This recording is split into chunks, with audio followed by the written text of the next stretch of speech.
Lëndrimi nis të tallet hapur me Benitën ndërsa ajo ndodhet në kuzhinë me disa banor të tjerë. Ai fillon të këndojë me zë pak më të lartë se normalja, duke imituar këngën e saj në mënyrë qesharake dhe të egzageruar.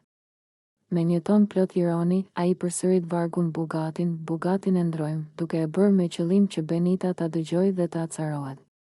Banorët e tjerë e vërejnë menjëherë se lëndrimi po e bën thjesht për t'u tallur, sepse ai nuk e ndalon këndimin, madje e shoqëron me gjeste, duke bërë sikur po performon në ndonjë skenë. Benita e dëgjon, por përpiqet ta injorojë.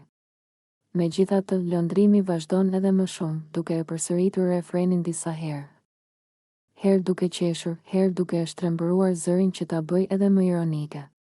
Ai madje i thot banorëve të tjerë, hajde, këndoni dhe ju, se është hiti i vitit, vetëm për ta acaruar Benitën edhe më shumë. Atmosfera fillon të ngrohet, pasi disa banorë qeshin, të tjerë i thon lëndrimit të ndalet, por ai vazhdon me provokimet e tij si të mos ketë asgjë.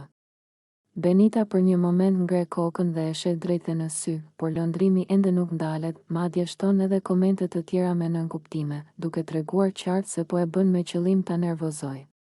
Duket se talljet e lëndrimit nuk kanë ndërmend të pushojnë, dhe ai vazhdon të sillet njësoj, duke e kthyer situatën në një lojë provokimi që po e acaron gjithnjë e më shumë Benitën.